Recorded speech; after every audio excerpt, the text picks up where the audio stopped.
चलिए आज आपको ले चलते हैं राष्ट्रीय सुर्खियों से दूर भारत की राजनीतिक जमीन के ठीक दिल में। हम एक राज्य राजस्थान और उसके एक विधानसभा क्षेत्र बाली के आंकड़ों और उसकी आत्मा में गहराई से उतरेंगे। ये सिर्फ चुनावी नतीजों का विश्लेषण नहीं है, नहीं, ये समझने की कोशिश है कि जमीनी हकीकत, लोगों की जरूरतें और शासन के बीच का जो रिश्ता है वो कैसे बनता है और कैसे बिगड़ता है। किसी भी लोकतंत्र की असली सेहत जाननी हो तो संसद की बहसों से ज्यादा जरूरी है कि उसकी विधानसभाओं और पंचायतों में झांका जाए। बाली विधानसभा क्षेत्र संख्या 120 महज 200 में से एक सीट नहीं है, ये अपने आप में एक पूरी केस स्टडी है। एक ऐसी जगह जहां दशकों की राजनीति, जमीन के सबसे जरूरी मुद्दे और लोगों की सबसे गहरी उम्मीदें सब एक साथ आकर मिलती हैं। तो सबसे पहले बाली की नब्ज को महसूस करते हैं। ये मारवाड़ का वो हिस्सा है जहां जमीन सूखी है, पर यहाँ के लोगों का अपनी मिट्टी से रिश्ता उतना ही गहरा और मजबूत है। यहाँ की पहचान बनती है अरावली की पहाड़ियों से, जवाई के पानी से और यहाँ के लोगों के रोजमर्रा के संघर्ष से। यहाँ की तस्वीर को समझने के लिए इन आंकड़ों पर गौर कीजिए। 83% आबादी गांवों में बसती है, मतलब जिंदगी का ताना बाना घूमता है सूखी खेती, बागवानी और छोटे मोटे व्यापार के इर्द गिर्द। हाँ, सोजत की मेहंदी और पाली का कपड़ा उद्योग रोजगार देता है, लेकिन इन सब पर एक बहुत बड़ी चुनौती, एक बहुत बड़ा सवालिया निशान लगाती है, और वो है पानी की भीषण कमी। इस पूरे इलाके की जीवन रेखा जवाई बांध पर टिकी है। और होता क्या है, जब पानी की कमी होती है तो खेती का संकट गहराता है। बीज, खाद, डीजल, हर चीज की बढ़ती लागत किसानों की कमर तोड़ रही हैं। और जब खेती और स्थानीय उद्योगों में मौके कम होते हैं तो युवाओं के हाथ में काम नहीं होता। ये तीनों चीजें मिलकर एक खामोश असंतोष की लहर पैदा कर रही हैं। ये वो बेचैनी है जो बस एक मौके का इंतजार कर रही है वोटों में तब्दील होने के लिए। और इसी माहौल में राजनीति की सबसे पुरानी और सबसे सच्ची बात सामने आती है। आप भीड़ खरीद सकते हैं, लेकिन अगर जीत चाहिए तो विश्वास कमाना पड़ता है। रैलियों में भीड़ जुटा लेना एक बात है, पर एक एक वोटर के दिल में भरोसा जगाना बिल्कुल दूसरी। राजनीति का असली खेल भरोसे का ही है, और ये भरोसा हमारे संवैधानिक मूल्यों की नींव पर खड़ा होता है। हर एक नागरिक का सम्मान इसी बात में है कि वो बिना किसी डर या लालच के पूरी जानकारी के साथ अपना नेता चुन सके। ये नेताओं का फर्ज है, उनकी जिम्मेदारी है कि वो एक ऐसा माहौल बनाएं जहां मुद्दों पर बात हो, सवालों के जवाब दिए जाएं और लोगों की आवाज सुनी जाए, उसे दबाया ना जाए। चलिए अब जमीन की भावनाओं से हटकर सीधे 2023 के चुनावी नतीजों के सख्त आंकड़ों पर आते हैं। देखते हैं कि बाली के मतदाताओं ने बैलेट बॉक्स के जरिए क्या संदेश दिया। साल 2023 में बाली विधानसभा क्षेत्र में कुल मतदाता थे 3,32,830। ये सिर्फ एक संख्या नहीं है, ये वो लोग हैं जो तय करते हैं कि इस क्षेत्र का नेतृत्व कौन करेगा और किसकी नीतियां यहाँ के लोगों का आज और कल तय करेंगी। अब वोट शेयर को देखिए, मुकाबला कितना कड़ा था ये साफ दिखता है। बीजेपी को मिले करीब 49% वोट, जबकि कांग्रेस को मिले लगभग 44%। बाकी के 7.5% वोट दूसरे उम्मीदवारों में बंट गए।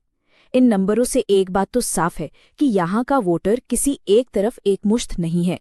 मुकाबला बिल्कुल कांटे का था, और इसी का नतीजा था जीत का बेहद कम अंतर, सिर्फ 10,539 वोटों का। अगर प्रतिशत में देखें तो ये फासला 5% से भी कम था, सिर्फ 4.7%। ये आंकड़ा हमें क्या बताता है? ये बताता है कि बाली किसी का मजबूत गढ़ नहीं है। ये एक प्रतिस्पर्धी सीट है जहां हर चुनाव में एक एक वोट के लिए संघर्ष होता है। इस संघर्ष को समझने के लिए यहाँ के सामाजिक ताने बाने को समझना बहुत जरूरी है। देखिए, इस क्षेत्र में 1/4 से ज्यादा यानी लगभग 28% मतदाता अनुसूचित जनजाति से हैं, खासकर मीणा समुदाय। करीब 17% अनुसूचित जाति से। इनके अलावा जाट, राजपूत और दूसरे कई समुदाय हैं जो यहाँ की राजनीति की दिशा तय करने में बहुत अहम भूमिका निभाते हैं। किसी एक चुनाव की तस्वीर हमेशा अधूरी होती है। पूरी कहानी समझने के लिए हमें थोड़ा समय में पीछे जाना होगा। चलिए पिछले 30 सालों के चुनावी इतिहास का एक फोरेंसिक विश्लेषण करते हैं, ताकि हम वो पैटर्न समझ सके जो किसी एक नतीजे में नहीं दिखते। 1993 से लेकर 2023 तक पिछले 30 सालों में बाली सीट पर लगातार बीजेपी का कब्जा रहा है। ये एक बहुत लंबी इनकम्बेंसी है, यानी एक ही पार्टी का लंबे समय तक सत्ता में रहना। ये इस सीट की राजनीति का सबसे बड़ा सच है, लेकिन ये पूरी कहानी नहीं है। इस लगातार जीत के पीछे एक और कहानी छिपी है, जो आपको इस बार चार्ट में साफ दिखेगी। वो है जीत के अंतर की कहानी। देखिए, 2013 में जीत का अंतर 28,000 से ज्यादा था। 2018 में ये घटकर 24,000 रह गया और 2023 में ये सिमटकर सिर्फ 10,000 पर आ गया। ये सिर्फ आंकड़ा नहीं है, ये एक बहुत बड़ा संकेत है। तो ये ऐतिहासिक डेटा हमें एक साफ तस्वीर दिखाता है। एक तरफ एक सत्ताधारी पक्ष है जो सीट पर हावी तो है, लेकिन जिसका ग्राफ शायद अब नीचे की ओर आ रहा है, और दूसरी तरफ एक चुनौती देने वाला पक्ष है जो हार के बावजूद लगातार मजबूत हो रहा है। इसका सीधा मतलब ये है कि बाली का चुनावी मैदान अब पहले से कहीं ज्यादा प्रतिस्पर्धी और खुला हो गया है। तो चलिए इस रणनीतिक रणभूमि का और गहराई से विश्लेषण करते हैं। मौजूदा व्यवस्था यानी इनकम्बेंट और उसे चुनौती देने वाली ताकत यानी चैलेंजर, दोनों की ताकतों और कमजोरियों को समझते हैं। सत्ताधारी पक्ष की सबसे बड़ी ताकत है 30 साल की इनकम्बेंसी और उससे बने रिश्ते, मजबूत जातीय गठबंधन और एक शक्तिशाली स्थानीय कैडर। लेकिन इसकी कमजोरी क्या है? लंबे शासन से पैदा हुई मतदाताओं की थकान और पानी, रोजगार जैसे मुद्दों पर बढ़ती नाराजगी।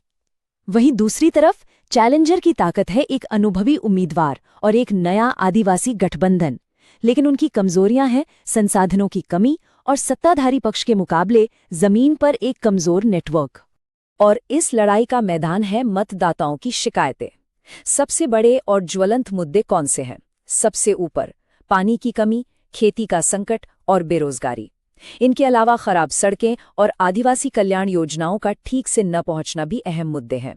कोई भी जीत इन्हीं शिकायतों का हल निकालने के वादे पर ही निर्भर करेगी। विश्लेषण का मकसद सिर्फ समस्या बताना नहीं होता, समाधान की ओर बढ़ना होता है। तो अब सवाल ये है कि एक चैलेंजर विश्वास कैसे बनाए और जनादेश कैसे हासिल करे। इसके लिए एक सिस्टमैटिक फ्रेमवर्क की, एक ब्लूप्रिंट की जरूरत होती है। एक सफल अभियान की कहानी एक सीधे शक्तिशाली सवाल से शुरू हो सकती है। बस एक सवाल, 20 साल हो गए, पाइपलाइन नहीं आई। ये सिर्फ एक सवाल नहीं, ये एक आरोप है। ये सवाल लंबी इनकम्बेंसी और जमीनी मुद्दों के बीच के फासले को एक झटके में उजागर कर देता है। ये बताता है कि सिर्फ चुनाव जीतना काफी नहीं है, काम करना और नतीजे देना भी उतना ही जरूरी है। जीत एक दिन में नहीं मिलती, ये एक अनुशासित, समय पर आधारित रणनीति से मिलती है। पहला कदम चुनाव से 90 दिन पहले नींव तैयार करना, यानी सही गठबंधन बनाना और जमीनी संपर्क शुरू करना। दूसरा कदम 60 दिन पहले अभियान को तेज करना, सर्वे करके लोगों का मूड जानना और छोटी छोटी रैलियां शुरू करना। तीसरा कदम 30 दिन पहले पूरी ताकत झोंक देना, मीडिया और डिजिटल माध्यमों से अपनी बात हर घर तक पहुंचाना। चौथा कदम आखिरी हफ्ते में माइक्रो टारगेटिंग, एक एक मोहल्ले और वोटर समूह तक पहुंचना। और आखिरी दिन हर एक वोट को पोलिंग बूथ तक लाना ही अंतिम लक्ष्य है। लेकिन इस पूरी प्रक्रिया में, खासकर सर्वे और आउटरीच के दौरान, एक नैतिक जिम्मेदारी भी है। मतदाताओं से जुड़ने के लिए उनकी सहमति जरूरी है। उनके फोन नंबर, उनके विचार, उनका डेटा, इन सब का इस्तेमाल सम्मान के साथ और भारत के डेटा संरक्षण कानूनों के तहत ही किया जाना चाहिए। याद रखिए, विश्वास सिर्फ वादों से नहीं, बल्कि सही आचरण से भी बनता है। अंत में ये समझना सबसे जरूरी है कि चुनाव जीतना अपने आप में मंजिल नहीं है, ये सिर्फ एक पड़ाव है, एक शुरुआत। असली लक्ष्य है शासन, और शासन का मतलब है लोगों की सेवा। आंकड़ों से जीत तक का ये सफर असल में जमीनी हकीकत को समझने से लेकर सेवा का अधिकार हासिल करने तक का सफर है। हर आंकड़ा, हर रणनीति, हर अभियान का एक ही मकसद होना चाहिए, लोगों के जीवन को बेहतर बनाने का जनादेश हासिल करना। क्योंकि राजनीति का असली उद्देश्य सत्ता नहीं, सेवा है। अगर आप चाहते हैं कि ऐसे लोगों के लिए लीडर बने और अपने कंस्टिट्यूएंसी को अपलिफ्ट करें, तो get in touch with blueprint strategies AI at mgr@blueprintstrategies.ai और कॉल 08042041602. Purpose Beyond Politics.